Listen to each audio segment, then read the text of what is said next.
Ex is trying to spin the block, huh? What I mean by spinning the block, because some of y'all don't know what I'm talking about. Your ex is hitting you up again. Your ex is texting you again, DMing you again, inviting you out to something, telling you that his mama been thinking about you, reminding you that he's just praying for you, and something to do with, you told him that this was coming up or it's your birthday, and he knows you always think about this on your birthday, so he just wanted to let you know that he was thinking of it too.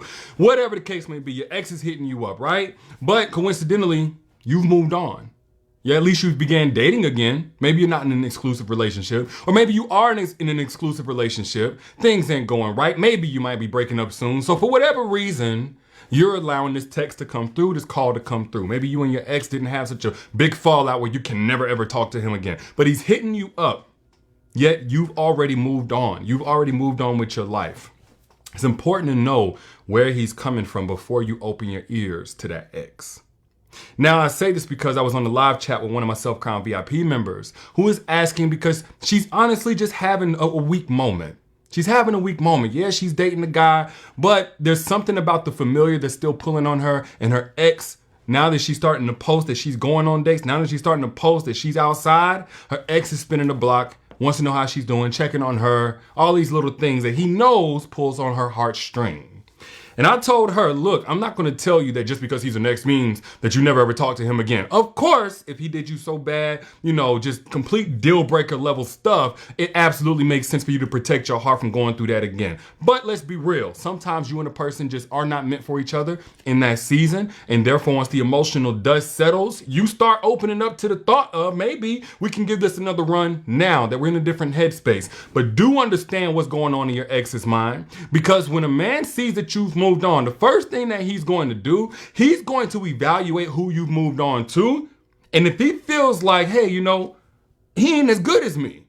He's missing this. I know every time she got a ring, a bracelet, a gift or something like that, she posted. She ain't been posting nothing lately, but she's with this dude. He clearly ain't got the money I got or whatever. What's going through his mind is how he can one up this guy. How can he be the upgrade? You downgraded. How can he remind you that you downgraded? He knows what you like. So whenever your ex is coming back to you, you got to be very careful that he's not coming in just to compete with what you found now. Because that's not a matter of his heart or being remorseful or any type of changed behavior. If he messed up things in the past, that's a matter of him feeling like another man is encroaching on his territory. Him just wanting his object back to repossess it all over again. That's all that it comes down to. It's more about him competing with the new guy that you found, as opposed to him saying, let me compete against my old self that lost this woman and put myself back in position and now treat her right and be with her. So be very mindful. If you're going to hear out whatever your ex is talking about, again, you have to consider the context. What is the lens that he's looking through? Another thing that your ex is thinking whenever he sees that you've moved on. Again, this ain't the ex. Side note. Every ex ain't watching you or whatever. There are some guys, whenever y'all break up, they ain't thinking about you. But if a man is hitting you up, he ain't moved on. And when your ex is not moved on and you've already moved on, he's going to be evaluating this new man. And another thing that he's going to look at is, what's the potential that this man is messing up right now? What's the potential, especially if the ex is the one that sabotaged the relationship with you? He's going to be like, oh, I wonder if he's messing up too. So he's going to be looking at that man's likes and that man's follows on Instagram. He's going to be asking around if y'all stay in a small little city or y'all in a similar network or community or something like that. Y'all at the gym together. He's going to be asking around looking for dirt. Now, why would he do something like that? Because if he can get your ear back open to him, he can start planting those seeds. And once he starts planting those seeds, especially if he knows that you're going to investigate, he can lead you to the water. Now, you may say, well, that's not such a bad thing. But if that's the strength of him coming back into your life, is basically pick your poison. I did you wrong. He's doing you wrong. It's still poison. So again, be very mindful.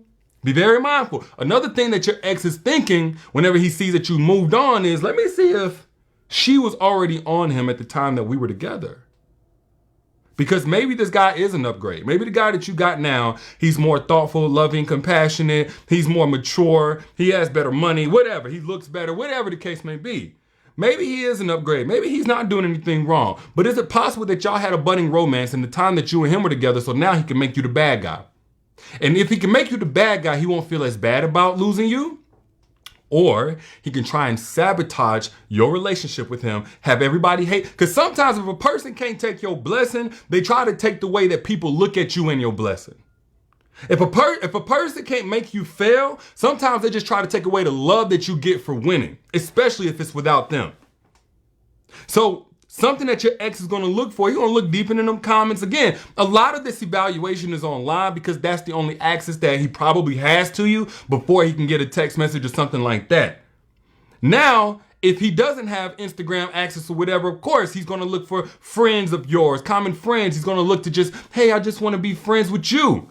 That way he can kind of hover around and wait for that time where you're vulnerable to kind of share. He can act like he's so cool about you and your new relationship. You deserve it. He ain't tripping. But really what he's looking for is that one weak spot, that one vulnerability that he can play on, or at least be in position whenever you do feel like, man, you know, this new situation ain't so easy. The grass ain't all the way greener on this side. So your ex is going to be looking for, let me see if she really was the problem. Let me see if I can feel more validated in not being with her anymore. And then lastly, what your ex is going to be looking to do is make you feel how he's feeling. That's something that's on your ex's mind. He sees that you moved on. Whatever he experiences with that, if it's jealousy, if it's sadness, if it's anger, he's going to do something to try and get you to mirror how he feels. Why? Because misery loves company. He ain't truly happy for you. Why would he be sitting here checking up on you and stalking you or lurking on your Instagram story, your Facebook, your whatever? Why would he be doing that? No, misery loves company though. So if he feels jealous, you know what he's gonna do? Start popping out with somebody else. If he feels angry, he's gonna do stuff to make you angry, talk bad about you. If he feels like he wants another shot, then he's gonna start preparing all the lovey-dovey, love bombing stuff so that you can feel the same way. Because ain't nobody else going to feel him.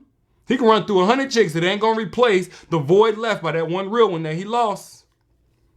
And while we on that subject, let me put y'all on game real quick. A lot of times when the guy comes back, it ain't because he loves you. It's because he can't handle loss. Why can't a man handle loss? Because abandonment wounds.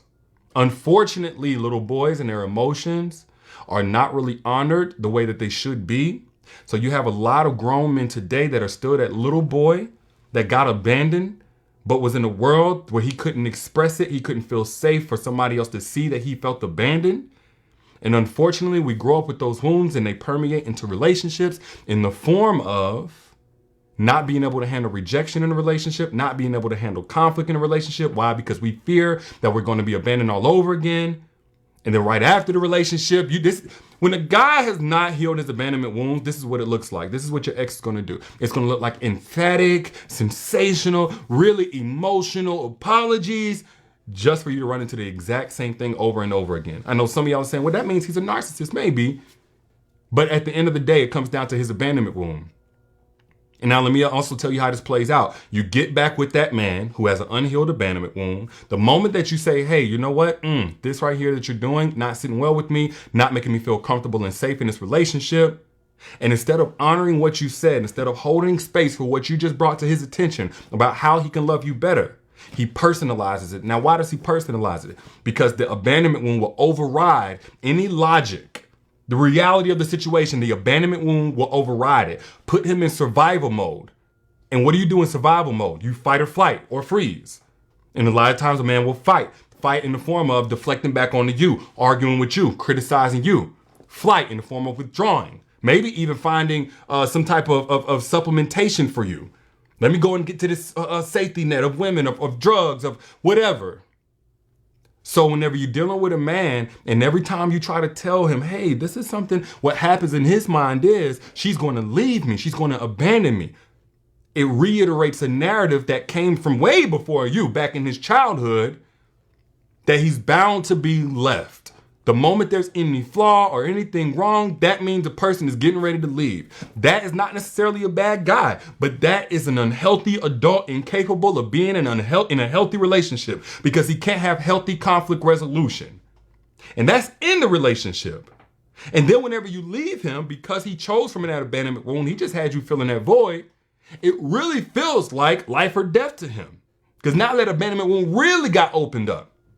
And so you'll have all of these ways and all of these things after the fact where he can't leave you alone. And I'm not saying any of this is okay. I just want to put it in context for you so you know what you're dealing with before you let that man back in your life. Because if he's going to come back in your life, the least you can do is make sure there's changed behavior, a true change of heart, not just the change of his act or his facade that he's using to get back in and do the exact same thing all over again.